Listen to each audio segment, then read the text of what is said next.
The air crackled with anticipation. A familiar melody echoed through the packed stadium. Thousands had gathered, a sea of red, white, and blue drawn together by a shared fervor. Former President Donald Trump was back on the campaign trail, his words igniting the crowd as he had done so many times before. Flags waved, chants erupted, and for a moment, it felt like a return to a recent, turbulent past. This particular rally was in the Heartland, a small city draped in stars and stripes for the occasion. Families, veterans, and young faces filled the bleachers, all eager to hear the man who had come to represent their hopes and anxieties. The energy was electric, a potent mix of patriotism and political zeal. But beneath the surface, an undercurrent of unease lingered.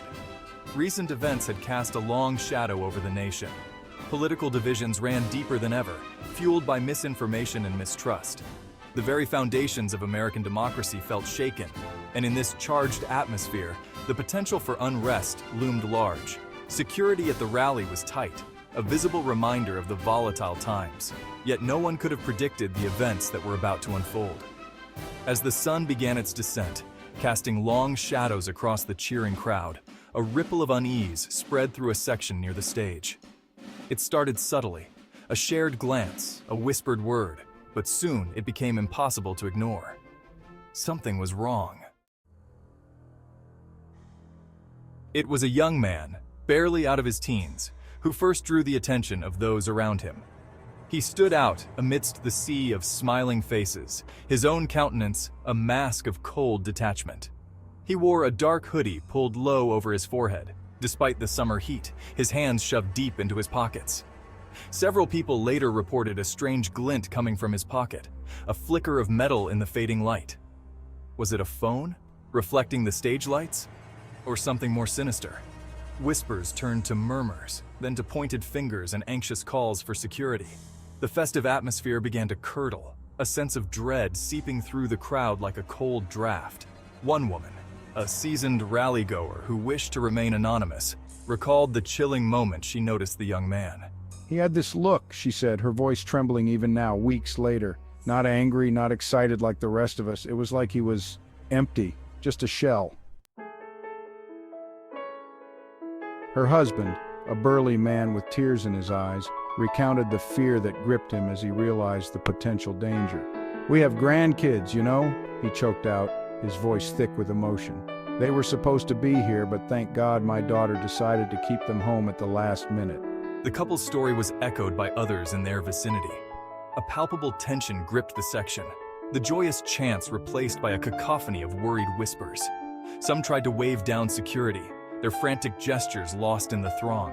Others, frozen by fear, could only watch in horror as the young man slowly, deliberately began to make his way through the crowd. Section 4. Where were they? Minutes ticked by, each one an eternity. Where was security? Why weren't they responding? The crowd's unease morphed into anger, then panic. The sense of helplessness was suffocating.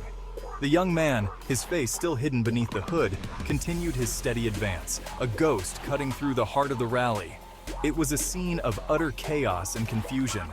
Eyewitnesses later reported seeing security personnel scattered throughout the stadium, seemingly unaware of the escalating situation. Others claimed to have alerted nearby officers, only to be met with indifference or disbelief. The breakdown in communication, the lack of a coordinated response would become a focal point in the investigations that followed. Section 5. High and hidden. Unbeknownst to the terrified crowd below, the young man had managed to slip away unnoticed. He had scaled a set of scaffolding, using the cover of banners and loudspeakers to conceal his movements. He was now perched high above the stage, hidden in plain sight, a predator patiently stalking his prey. From this vantage point, he had a clear view of the former president, who was nearing the end of his speech. The roar of the crowd, the flashing lights, the man himself, it was all within his grasp. He reached into his pocket, his fingers closing around a cold, hard object. In Section 6, a rush, a scream, a sea of chaos. The atmosphere was electric, but suddenly, a rush of movement caught everyone's attention. A scream pierced the air, sending a ripple of panic through the crowd. People started to push and shove, trying to get away from the source of the commotion. It was a sea of chaos with everyone scrambling for safety. In the midst of it all, one question remained. Where was the young man? And what was he planning next?